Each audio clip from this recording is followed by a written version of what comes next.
Mwanza wanailemela mikono juu. Mwanza oye!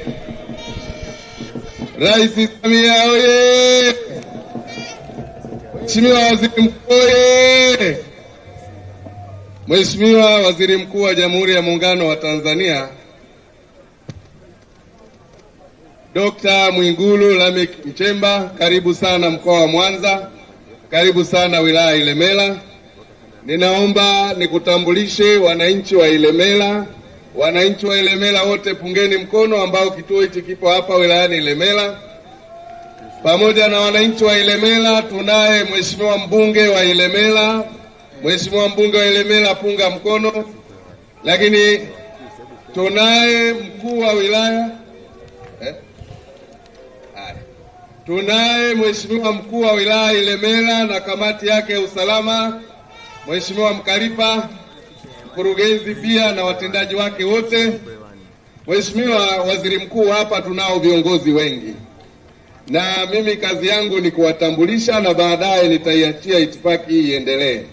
Tunao waheshimiwa wabunge wote wa mkoa wa Mwanza, wapunge mkono, tukiwa na manaibu waziri pia wawili kutoka mkoa wa Mwanza. Mheshimiwa Waziri Mkuu, pia tunao waheshimiwa mawaziri.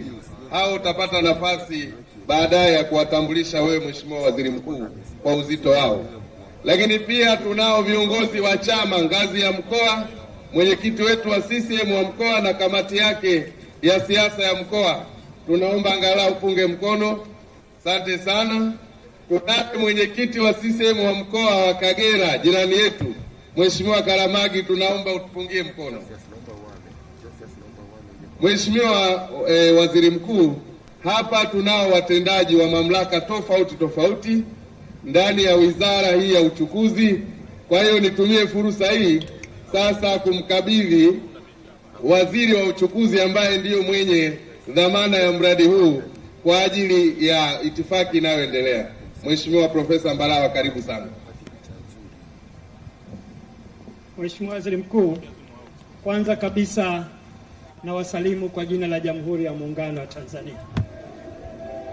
Wananchi wa Mwanza, ninachukua fursa hii kuwakaribisha sana kwenye kituo chetu hichi cha utafutaji na uokoaji.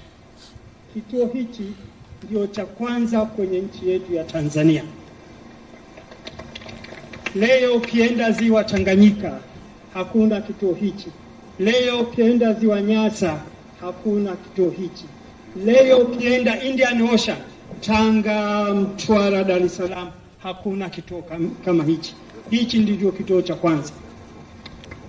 Ndugu zangu, serikali imefanya hivyo kwa kutambua changamoto mbalimbali walizokuwa wanapata wavuvi wetu katika ziwa Tanganyika, ziwa Victoria na maziwa mengine. Lakini kwa ziwa Victoria kumekuwa na changamoto kubwa. Miaka mitatu iliyopita watu kama 20 walifariki maji hapa. Serikali kwa kujua hilo na kwa mapenzi makubwa, serikali ikasema sasa ni lazima iwekeze kwenye kituo cha kisasa cha utafutaji na uokoaji. Hapa ndio makao makuu, lakini kuna vituo vitatu vingine vimejengwa. Kimoja kiko Musoma, kingine iko Ukerewe na kingine iko eneo jingine. Mheshimiwa Waziri Mkuu, mradi wote huu kwa ujumla umeharimu takriban bilioni 19.8. Nani kama Dr. Samia? Nani kama Mheshimiwa Samia? Mheshimiwa Waziri Mkuu,